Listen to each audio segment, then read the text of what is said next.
하나님의 귀한 은혜가 여기 모인 우리 모두에게 함께하기를 간절히 소망합니다. 오늘 요한복음 말씀을 통해서 하나님께서 우리에게 베푸시는 하나님의 마음과 하나님의 뜻을 알아가는 시간이 되기를 소망합니다. 사람은 우리가 음성을 무엇인가 듣는다라고 표현할 때 귀로 듣는 것을 이야기합니다. 그런데 우리가 무엇인가를 들을 때 사실 실상 귀로만 듣는 것이 아니죠.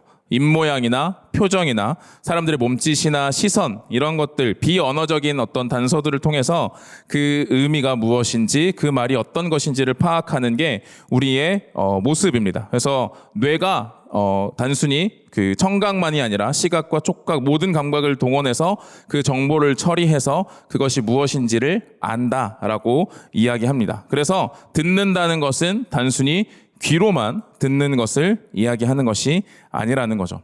저는 이제 눈이 좀 많이 나쁩니다. 난시가 굉장히 심해서 안경을 벗으면 사실 구분이 다 잘 되지 않습니다. 그래서 완전 흐려지게 이렇게 앞에 지금 바로 앞에 있어도 누군지 분간이 못할 정도로 안경을 벗으면 잘 안 보이는데, 그래서 이제 안경을 벗고 누군가 이야기하는 걸 들으면 잘 못 알아듣습니다. 소리도 명확하게 이해가 되지 않을 때가 있어요. 그래서 얼마 전에 어떤 청년이 저한테 이제 얘기하면서 드디어 종강을 했다라고 말했는데 제가 종아리가 아프다고 이랬어요. 그래서 제가 이제 뭐 잘 듣지 않고 이제 약간 안경을 약간 그 뭐랄까요, 시야가 약간 흐린 상태에서 들었더니 종아리가 아프다고 제가 들었던 거예요. 제 종아리가 아팠나 봐요. 앉아 있어가지고 그랬는지 그렇게 들었던 거죠. 집에서도 그런 일이 종종 있습니다. 안경을 밖에서는 잘 벗지 않지만 집에서는 이제 자기 전에 벗고 자고 또 뭐 세수하다 벗고 뭐 이렇게 하니까 집에서는 이제 그런 일이 종종 있는데, 그래서 이제 막내 아들이 항상 저한테 하는 말이 아빠는 이상하게 듣고 이상하게 말해, 그런 사람이 이제 되었습니다. 그래서 아빠가 하는 말은 다 이상한 말. 그래서 제가 잘 못 알아들으면 잘 가르쳐 주려고 하질 않고 아빠 또 이상하게 듣는다라고 엄마한테 이르러 갑니다. 제가 이제 보는 게 듣는 것과 연결된다라는 거 하는 걸 제 이제 삶에서 경험하게 되는데, 우리가 듣는다라고 할 때 우리가 듣고 이해할 때 그 듣고 이해한다는 것이 단순히 귀로 들리는 그대로 듣고 이해할 수 있는 존재가 아니라는 걸 우리는 일상생활에서도 알 수 있는 거죠. 때론 어떤 것들이 우리를 왜곡시키는, 우리에게 들리는 그 말을 왜곡시키게 되는 경우들이 있다라는 것입니다. 우리가 지지난주에 함께 예수님께서 자신을 선한 목자로 드러내시는, 선한 목자라고 하시는 것을 이야기했던 말씀을 같이 살펴봤습니다. 예수님이 자신을 선한 목자라고 하신 이후에 유대인들의 반응이 나타나는데 그게 20절, 21절입니다. 20절을 보면 뭐라고 말하냐면 그가 귀신 들려 미쳤다라고 이야기합니다. 또 한편으로 어떤 사람들은 21절에 귀신이 맹인의 눈을 뚫게 할 수 있겠느냐라고 하면서 예수님이 행하신 일, 그리고 그 일의 이후에 있었던 자신을 선한 목자라고 말하는 그 예수님의 말에 어떤 이들은 귀신이 들려 미쳤다 말하고, 어떤 이들은 그 말은 무엇인지 잘 모르겠지만 그가 행한 일을 보면 귀신이 했다고 이야기할 수 있을까라는 의문을 갖고 있는 거죠. 예수님이 자신이 선한 목자라고 말씀하셨음에도 불구하고 그 선한 목자라는 말을 그대로 듣고 이해한 사람이 없었다라고 하는 것을 보여주고 있는 겁니다. 예수님의 말씀을 깨닫지 못하고 그를 귀신 들렸다 말하거나 그가 귀신 들린 것처럼 들리긴 하는데 그의 말이 어떤 의미인지 잘 모르니까 그가 하는 행동을 보면 그건 아닌 것 같고 라는 정도의 반응을 보여주고 있었다라는 거죠. 그렇게 의문만을 남긴 채 예수님이 자신이 선한 목자라고 하신 말씀은 그 이야기는 끝이 나 버리고 마는 겁니다. 그 후에 예수님은 다시 성전에서 유대인들을 만나게 됩니다. 그게 오늘 같이 읽었던 22절부터의 말씀입니다. 성전에서 만난 유대인들은 예수님을 둘러싸고 그에게 질문합니다. 24절 말씀을 같이 한번 읽어보겠습니다. 같이 읽겠습니다. 시작. 유대인들이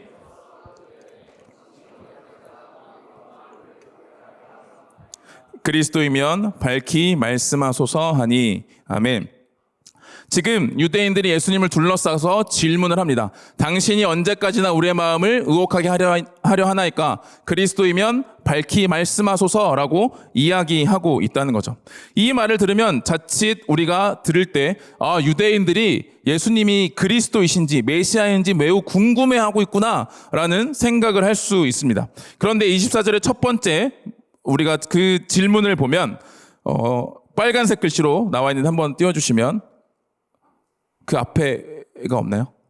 제가 잘못 보내드렸나 보다. 그러면 우리 두 번째 줄을 한번 읽어보겠습니다. 두 번째 줄 시작. 당신이 언제까지나 우리 마음을 우혹하게 하려 하나이까. 그들이 예수님께 질문하면서 당신이 언제까지나 우리 마음을 의혹하게 하려 합니까? 라고 질문해요. 이 말을 보면 예수님에 대한 궁금증을 가지고 우리를 좀 더 이상 헷갈리게 하지 마십시오. 우리가 좀 헷갈리니까 예수님이 어떤 분이신지 명확하게 얘기해 줬으면 좋겠습니다라는 어떤 그런 갈급함이 있는 것처럼 보입니다. 그런데 실상 이 말의 의미는 어떤 의미냐면, 적나라하게 표현해 보자면 더 열받게 하지 말고 빨리 말해라 라는 의미예요. 그러니까 예수님이 지금 그들을 헷갈리게 하고 있으니 그들의 마음 가운데 약간 짜증이 밀려온 거죠.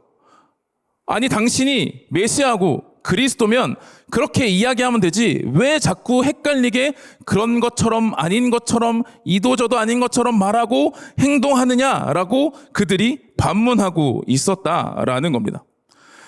항상 더 확실하게 누구나 인정할 만한 그 증거를 얻었던 것이죠. 그런데 왜 그러면 이들이 그렇게 질문했느냐라는 겁니다.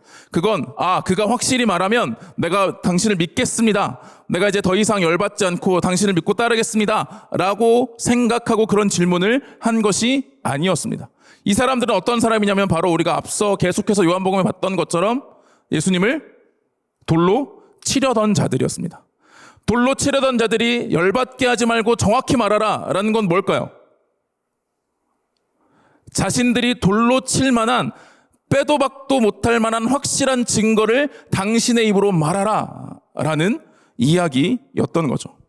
더 이상 열받게 하지 말고 뭔가 돌로 치려 하면 약간 움츠러들게 하는 어떤 사건과 말들처럼 하지 말고 정확하게 당신의 입으로 우리가 죽일 만한 증거를 그 입으로 증언해봐라 라고 이야기하는 것과 마찬가지인 겁니다. 그러면 그 증언이 뭐냐? 바로 24절 마지막에 나오는 것처럼 그리스도이면 밝히 말씀하소서라고 이야기한 겁니다. 예수님께 뭐라고 말하는 거냐면 우리를 더 이상 열받게 하지 말고 당신을 죽일 만한 증거를 자신의 입으로 얘기해봐라. 그러면서 당신이 그리스도라고 한다면 당신의 입으로 자신이 그리스도다라고 그들이 예수님께 이야기하고 있는 거죠. 제가 오늘 좀 분량이 많아가지고 좀 빨리 하려다 보니까 말이 좀 꼬였는데 이해하셨죠?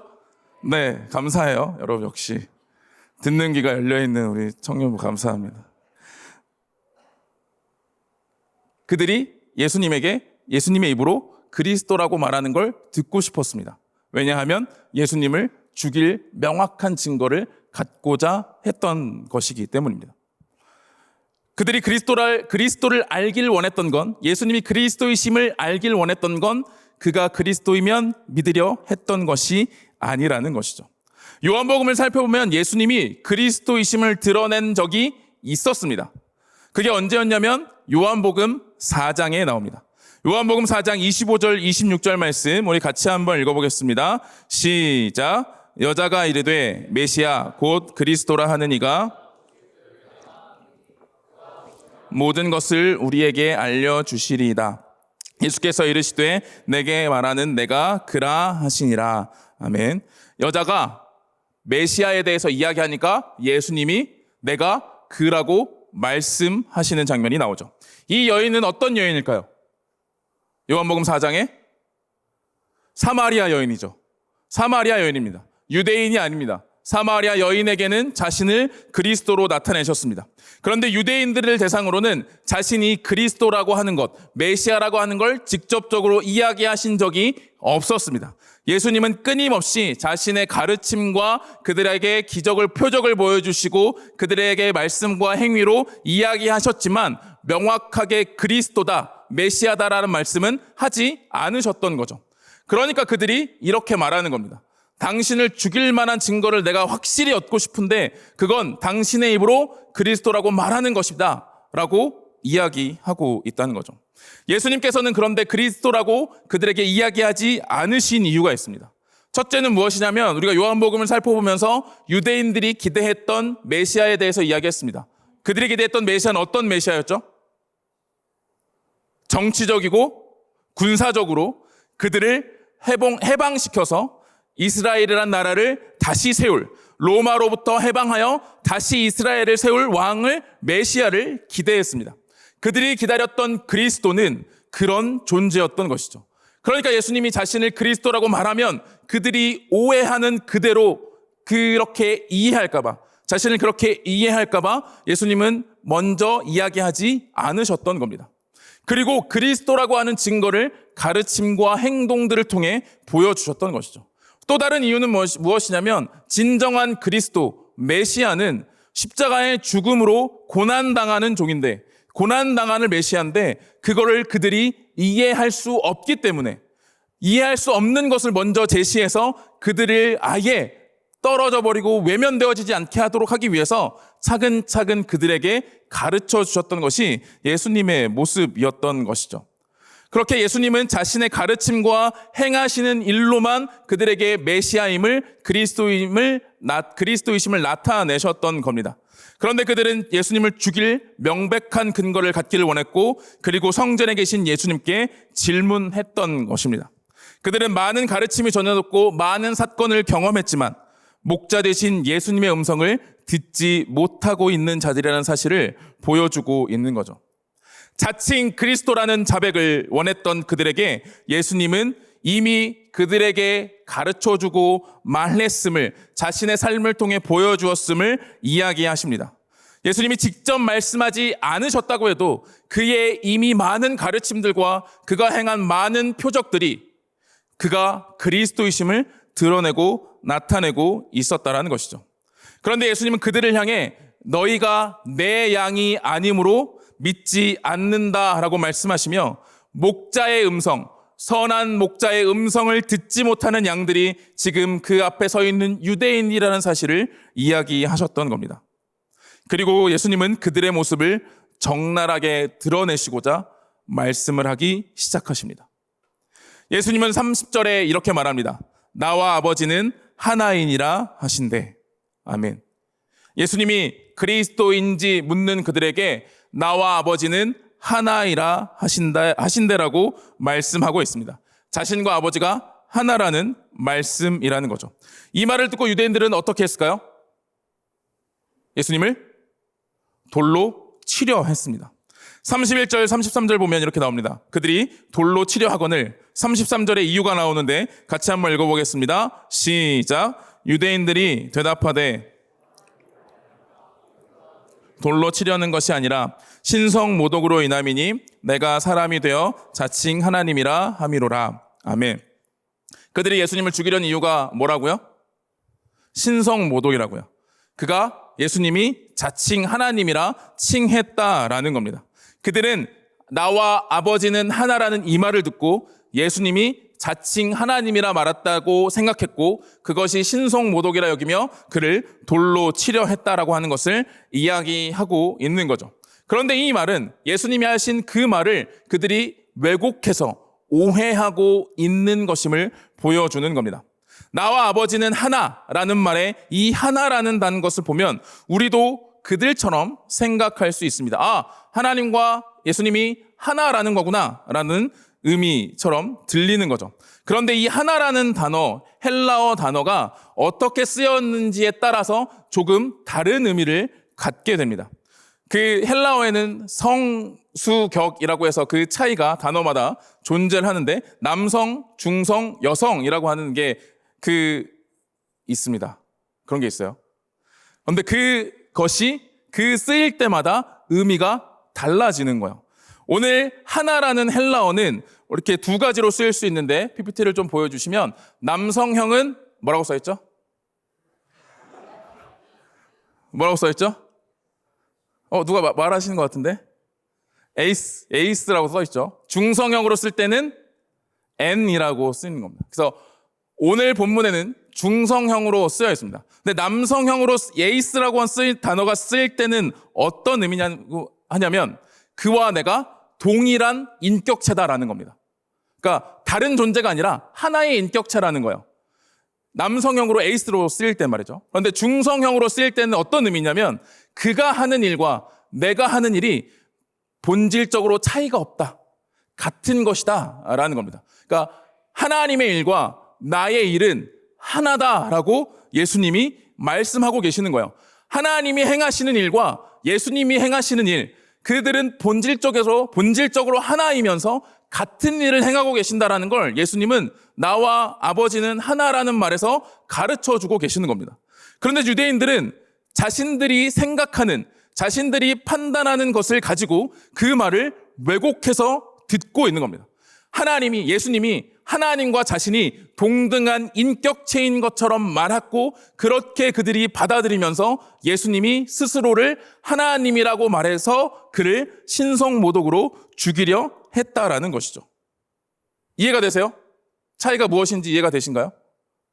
되시나요? 네, 되시는 거죠? 네. 아니면 다시 또 해야 됩니다. 남성형이 뭐라고요? 에이스. 중성형은 N. 근데 오늘 본문에 뭐라고 쓰였다고요? N으로 쓰였다고요. 이 N은 아버지와 내가 동일한 인격체라는 것이 아니라 아버지께서 행하시는 일과 예수님이 행하시는 일이 본질적으로 같은 일이다. 같은 행위와 같은 뜻과 같은 방향을 향해 가고 있는 것이라는 것을 예수님은 이야기하고 계신다는 거죠. 이걸 우리가 단어적으로 알지 못해도 요한복음의 말씀을 우리가 계속해서 봐왔다면 우리는 이것이 그 말이라는 것을 알 수 있습니다. 4장 34절, 5장 17절, 19절, 6장 38절, 39절 이렇게 보면 4장 34절에 보면 나를 보내신 이의 뜻을 행하며 그의 일을 온전히 이루는 이것이라고 말씀하시면서 그가 행하는 것은, 예수님이 행하시는 일은 자신을 보내신 하나님의 뜻을 행하는 것이다 라고 말합니다. 5장 17절에도 아버지께서 이제까지 일하시니 나도 일한다 라고 말씀하시죠. 19절에는 아버지께서 행하시는 그것을 아들도 그와 같이 행하느니라 라고 말씀하셨습니다. 그리고 6장 38절 39절에는 나를 보내신 이의 뜻을 행하려 함이라 라고 예수님이 이야기하셨다는 겁니다. 예수님은 계속해서 그들에게 하나님의 일과 자신의 일이 하나임을, 하나님의 일을 그가 이루어가는 것임을 가르쳐 주셨던 거죠. 그런데 그들은 예수님이 하신 그 말을 듣고 다르게 왜곡하고 오해해서 듣고 있었다는 겁니다. 왜냐하면 그들은 예수님에 대한 편견을 가지고 있었기 때문입니다. 그는 절대 그리스도일 수 없다라고 생각했습니다. 그리고 그가 그리스도라고 말하면 죽일 만한 근거가 된다라고 생각했지, 그가 그리스도임을 드러내는 것이 그리스도를 믿으려 했던 모습은 아니라는 거죠. 그들은 예수님에 대해서 그리고 그리스도에 대해서 왜곡된 자신들의 신념을 갖고 있었습니다. 그들은 예수님을 이미 갈릴리 출신이라는 이유로 인정하지 않았습니다. 요한복음 7장 52절 말씀 같이 한번 읽어보겠습니다. 시작. 그들이 대답하여 이르되 갈릴리에서는 선지자가 나지 못하느니라 하였더라. 아멘. 니고데모가 예수님을 변호하려 하니까 갈릴리에서는 선지자가 날 수 없다라고 말하면서 갈릴리 출신은 예수님은 선지자조차도 될 수 없는 존재라고 그들은 생각하고 있는 겁니다. 또한 그들은 예수님의 부모가 누구인지 알았습니다. 그래서 6장 42절 보면 요셉의 아들 예수가 아니냐, 그 부모를 우리가 아는데 자기가 지금 어찌하여 하늘에서 내려왔다느냐라고 말하면서 예수님의 출신과 예수님의 모습을 아는 자들이 그걸 알기 때문에 예수님은 그리스도가 될 수 없다라는 사실, 그리스도가 아니라는 사실, 그것을 마음속과 머릿속에 편견과 신념을 가지고 자신들의 신념 속에서 예수님의 말을 들으니까 아버지와 나는 하나다라는 말이 들렸을 때 예수님이 말씀하신 것처럼 아버지의 일과 나의 일이 하나다라고 듣는 것이 아니라 아버지와 자신이 동일한 인격체다라고 들으면서 그를 죽이려 했다라는 거죠. 그리고 그들이 앞서 제가 말한 것처럼, 같이 이야기했던 것처럼 그리스도는, 메시아는 자신들이 가지고 있는 기대가 있는 존재였습니다. 다윗의 후손으로 와서 왕으로서 이 땅 가운데 와서 위대한 능력과 정치적으로 군사적으로 이끌어내어 그들을 해방시켜줄 그 메시아를 기대했기 때문에 자신들이 가지고 있는 왜곡된 신념과 자신들이 가지고 있는 헛된 기대, 잘못된 기대가 예수님의 말을 왜곡해서 듣게 했다라는 겁니다. 우리에게도 이런 편견이 존재합니다. 우리가 가지고 있는 경험과 인식들로 우리에게 주어지는 말씀들, 주님의 음성을 해석하려 하는 것이죠. 그 해석이 매우 중요한데 그 해석이 우리가 선한 목자의 음성을 따르는 것인지 아니면 선한 목자의 음성을 듣지 못하고 있는지를 가리키는 문제이기 때문입니다. 말이 안 나오네요. 프로크루테스의 침대라는 그 격언이 있습니다. 아시나요, 여러분? 그리스 신화에 나오는 건데 이 관용적으로 쓰이는 표현인데요. 프로크루테스라고 하는 사람이 프로크루테스라는 사람이 그 나그네가 지나가면 항상 자신이 가지고 있는 침대에 눕히고 그 나그네를 유혹해서 들어오게 해서 눕히고 그 침대에 맞게 그 사람의 팔과 머리를 잘랐다고 합니다. 그러니까 잔인하게 자신이 가지고 있는 틀 안에 맞는 사람을 찾으려고 한 것도 아니고 사람을 죽이기 위해 이런 방식을 쓴 겁니다. 악한 모습이죠. 그런데 이제 이 신화를 관용적으로 쓸 때 우리가 무엇인가 틀에 맞춰서 왜곡하고 편견을 가지고 그것을 다르게 이해하는 방식의 이런 표현을 씁니다. 그래서 침대보다 넘으면 머리와 발을 자르거나 작으면 늘려서 피부와 골수가 찢어지게 만들거나 이런 식으로 했다라는 겁니다. 여러분, 실제가 아니라 신화입니다. 그리스 신화예요. 그런 사람이 실제 존재했다는 게 아니라. 근데 결국 자신도 다른 이에 의해서 그 침대에 목이 잘려 죽게 되는 모습을 보여주는데, 우리가 가지고 있는 편견이, 우리가 가지고 있는 생각들과 신념이 우리에게 외부로 들어오는 어떤 외부로부터 주어지는 그 이야기를 왜곡하고 판단하고 다시 재정립해서 잘라내고 편집할 수 있다라고 하는 것을 이야기하는 것이죠. 유대인들의 모습이 그랬다는 겁니다. 자신이 가지고 있는 메시아에 대한 왜곡된 기대, 그리고 그리스도가 아니라는, 예수는 그리스도일 수 없다라는 마음의 확신과 확정이 결국 예수님의 말을 죽이는 용도로만 사용하려 했다는 것을 이야기하는 거죠. 우리는 어떻습니까? 우리는 주님의 말씀을 듣습니다. 그러나 우리가 가진 신념, 경험과 인식들로 만들어진 생각과 사상들 때문에 주님의 말씀을 재단하고 판단하고 왜곡하고 변질시키지 않느냐는 겁니다. 주님의 음성이 들려지는데 그 음성을 듣지 못하는 것이 주님이 잘 말씀하시지 않는 게 아니라 우리가 가지고 있는 왜곡된 생각이 귀로 듣는 것으로 끝이 아닌 왜곡된 사상과 신념이 다르게 해석되어져서 하나님의 말씀을, 주님의 말씀을 왜곡하고 있는 것은 아닌가, 우리의 모습을 돌아보게 되는 거죠. 이 시대 가장 큰 이 편견에 의한 왜곡은 정치와 경제와 관한, 우리의 삶과 관한 이야기일 때 드러납니다. 우리가 가진 사상과 신념에 맞는 말씀만을 하나님의 말씀으로 받으려 합니다. 우리가 가진 정치적 주장과 경제적 관념과 삶에 유익이 되는 방식의 좋은 말씀들을 찾아 듣습니다. 그리고 그것이 아니라면, 그것과 배치되는 것이라면 다르게 왜곡하거나 다르게 해석하거나 이건 주님의 말씀이 아니야라고까지 하는 경우들이 있습니다. 있는 그들의 말씀이 아닌 자신의 신념을 뒷받쳐 줄 만한 말씀들을 찾아다니는 신앙이 우리의 모습은 아닌가라는 겁니다. 예전에 어떤 목사님을 만난 적이 있습니다. 이제 목사님들에 대해 얘기하면 제 얼굴에 침 뱉는 거라 좀 이제 긴장되고 빨리 피하고 싶고 그렇긴 하지만, 그 목사님은 그가 담당하는 성도가 특정한 정치적 성향을 보여준다라는 것을 저에게 이야기하면서 뭐라고 말씀하셨냐면, 그 말이 너무나 저한테는 충격적이었습니다. 그가 가진 정치적 성향 때문에 그 사람은 예수를 믿을 수 없다라는 거였습니다.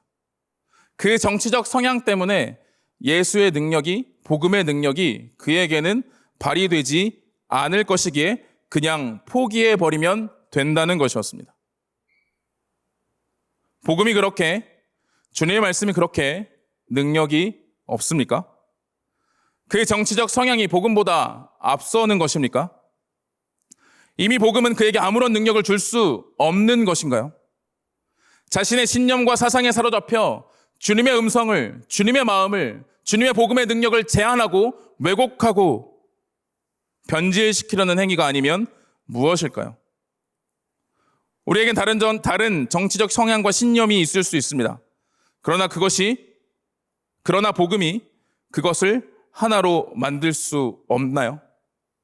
예수 그리스도의 십자가가 모든 막힌 담을 허셨다 말했는데 복음이 그 정치적 성향 앞에 아무런 무용지물처럼 남아있나요?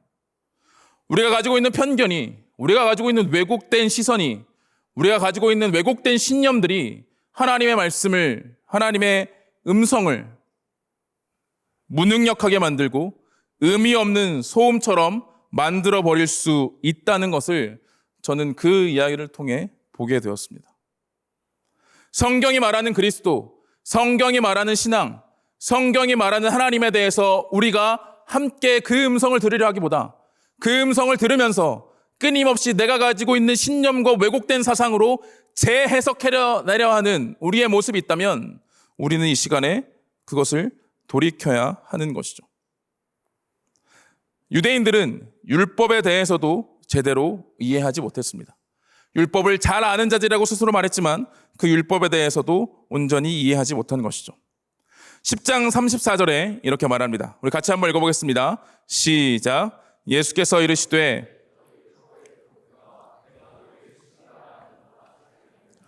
아멘. 이 말씀은 시편 82편 6절의 말씀을 인용하신 말씀입니다.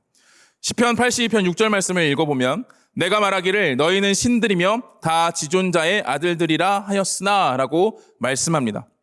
예수님은 이 말씀을 인용하시면서 하나님께서 이스라엘 백성들을 지존자의 아들로, 그 지존자의 아들을 신들이라고 표현하면서 그들을 존귀하게 여기셨음을 보여주고 말씀하고 있습니다. 여기서 이 신들이라고 하는 것은 그들이 진짜 신적인 존재가 되었다라고 하는 것이 아니라 그들이 하나님의 자녀들로 부름을 받았기에 하나님의 아들과 딸이기에 이스라엘 백성들에게 존귀한 신분이 주어졌다는 사실을 가르쳐주는 표현이었습니다. 그러니까 하나님의 자녀들은 신들로 불림받았던 적이 있었다라는 것을 말씀과 율법에 기록되었다는 것을 이야기하는 것이죠. 하나님께서는 이스라엘 백성들을 하나님의 아들, 하나님의 자녀들이라 칭하셨습니다. 출애굽기 4장 22절 말씀 보면 너는 바로에게 이르기를 여호와의 말씀에 이스라엘은 내 아들, 내 장자라 라고 말씀합니다. 이스라엘 백성들은 하나님의 자녀된 자들이라는 거죠. 그 자녀된 자들은 다른 세상에 있는 자들과 같은 신분이 아니라 하나님의 자녀로서의 신들과 같은 존재적인, 신분적인 존귀함이 있는 자들이라는 사실을 말씀해 주고 계신다는 겁니다. 우리는 하나님의 자녀들인 거죠. 그래서 우리를 신이라 표현하는 것이 결코 율법의 잘못된 표현이 아니라는 겁니다. 그렇다고 제가 갑자기 신이 된다는 건 아닙니다. 여러분 그렇게 오해하시면 안 돼요. 어디 가서 이제 우리가 다 신들이래. 오늘 강선희 목사님이 그랬어. 그렇게 이해하시면 안 된다고요. 하나님의 아들과 하나님의 자녀로서 존귀함을 받은 신이신 하나님의 아들된 자녀된 자들의 신분을 가졌다라는 표현을 이야기하고 계시다는 거죠. 율법에 기록된 이것을 그들은 알지 못했고 그 의미가 무엇인지 몰랐기 때문에 예수님의 말을 왜곡해서 들었다는 겁니다. 그들이 이 말씀을 알지 못한 것은 이스라엘을 하나님의 자녀로 아들들로 부르신 의미가 무엇인지를 알지 못했던 것이죠. 오늘 35절 말씀에 이렇게 말하는데 성경은 패하지 못하나니 하나님의 말씀을 받은 사람들을 신이라 하셨거든이라고 말합니다. 하나님의 자녀된 존재는 누구냐면 하나님의 말씀을 받은 자들이라는 거죠. 하나님의 말씀을 가진 자들이 하나님의 자녀들이고 그들을 신이라 칭하신 적이 있다라는 겁니다. 그래서 시편 147편 19절에 보면 그의 말씀을 야곱에게 보이시며라며 하나님의 말씀이 야곱과 이스라엘 백성들에게 주어졌다는 사실을 말씀합니다. 로마서 3장 1절과 2절 말씀에도 그들이 하나님의 말씀을 맡았음이라라고 하면서 유대인들이 낳은 게 무엇이냐라고 할 때 그들에게 하나님의 말씀이 주어졌음을 이야기하고 있다는 거죠. 하나님의 말씀을 받은 자들, 하나님의 말씀을 아는 자들, 하나님의 말씀을 가진 자들은 하나님의 자녀들, 하나님의 아들, 지존자의 아들이었다라는 것을 말씀하고 있는 겁니다. 지금 그러니까 예수님을 향해 질문하는 그들이 하나님의 자녀로 부름받은 자들이라는 거죠. 그렇기 때문에 그들도 하나님을 아버지라 부르고 하나님을 아버지라 부르며 하나님의 자녀로서 살 수 있는 자들임에도 불구하고 그들은 그것을 이해하지 못하고 있었다라는 겁니다. 주님의 말씀을 들었지만, 주님의 말씀을 알았지만, 주님의 말씀을 가지고 있었지만 그들은 자신들의 정체성이 무엇인지도 모르고 자신들이 가진 말씀이 어떤 것인지도 알지 못한 채 겉에 드러나는 그 말씀만을 그 이야기만, 형식만을 가지고 살아왔던 자들이 그들의 모습이었다라는 사실을 이야기하는 거죠. 그러니까 그들은 예수님의 말씀을 듣고 알아듣지 못하는 겁니다. 예수님의 말씀을 듣고 이해하지 못하는 거죠. 유대인들이 가진 편견과 메시아에 대한 선입견, 그리고 자신의 정체성을 모름으로 그들은 메시아 되신 예수를, 그리스도를 따르지 못했습니다. 그들은 지금 예수님을 그리스도로 볼 수 없게 된 것이죠. 우리는 요한복음을 보면서 이 이야기가 어느 시기에 쓰여졌는지라는 것을 함께 중요한 요소로 살펴본 적이 있습니다. 특별히 절기에 맞춰서 쓰여진 그 절기의 내용들을 보면서 예수님이 그 절기의 완성자로 오신 것을 이야기하고 가르쳐줬음을 우린 요한복음을 통해서 봤죠. 오늘 말씀에도 그 절기가 나옵니다. 22절 말씀 같이 한번 읽어볼까요? 22절 시작. 네, 수전절이 이르니라고 말합니다. 수전절이 어떤 절기일까요?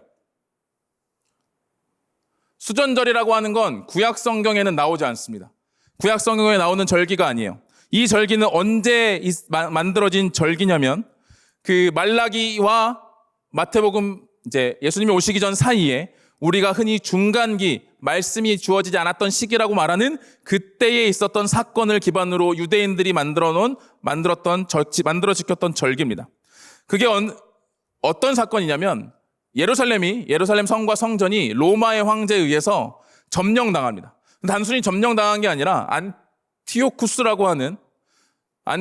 에피파네스라고 하는 그 왕에 의해서 점령된 성전이 완전히 무너지고 그 성전의 제단에서 하나님께 드려야 하는 제물, 드리지 말아야 할 제물을 그곳의 제단에 태우고 또 그 옆에 이방을 섬기는 제단들을 쌓고 그리고 히브리 성경을 가진 자들을 죽이는 정말 극악무도한 왕이 통치하던 그 이스라엘을 점령했던, 예루살렘을 점령했던 시기가 있었습니다. 그런데 기원전 164년경에 마카베오라고 하는 사람과 그 동지들이 그 성전을 회복하는 때가 있었습니다. 그들을 물리치고 다시 성전을 회복한 거죠. 그래서 지키는 절기가 수전절입니다. 성전을 다시 정결하게 하고 성전을 회복하게 하는 그 절기가 수전절이었던 거죠. 그 절기를 8일 동안 지켰고 지금 그때에 예수님이 성전을 거니시고 계셨다는 겁니다. 예수님이 수전절에 성전을 거니셨다는 거예요. 수전절에 성전을 거니셨다고요. 왜 거니셨을까요? 야, 니들 수전절이 어떤 건지 아냐? 그리고 그 수전절이 어떻게 완성될지 아냐를 가르쳐주고 싶으신 거예요. 그래서 그 주변을 맴도시는 거죠. 그런데 유대인들이 질문합니다. 내가 당신을 죽일 만한 근거를 위해서 당신의 입으로 그리스도라는 말을 듣고 싶습니다. 라고 이야기하고 있었다는 거죠. 예수님은 그들에게 참된 메시아로서 그리스도로서 성전을 온전히 회복하실 분이셨음을 가르쳐주고 싶으셨던 겁니다. 그래서 굳이 수전절에 예루살렘 성전에 계셨고 그곳을 거닐고 계셨던 거예요. 예수님이 이미 말씀하신 적이 있습니다. 요한복음 2장 19절에서 21절 말씀 보면 예수께서 대답하여 이르시되 너희가 이 성전을 헐라 내가 사흘 동안에 일으키리라. 유대인들이 이르되 이 성전은 46년 동안의 지었건을 내가 3일 동안에 일으키겠느냐 하더라. 그러나 예수는 성전된 자기 육체를 가리켜 말씀하신 것이라. 아멘. 성전에 물건 파는 자들을 다 쫓아내시고 예수님이 하셨던 말씀입니다. 성전을 정결하게 하실 예수가 왔고 메시아가 왔고 그 메시아는 이 자신의 육체를 헐어서 3일 만에 일으킬 메시아라는 것을 말씀하셨죠. 그리고 그것을 기념하며 기다렸던 절기가 수전절이었고 그 수전절에 예수님은 성전을 거니시면서 그들 앞에 나타나셨다는 겁니다.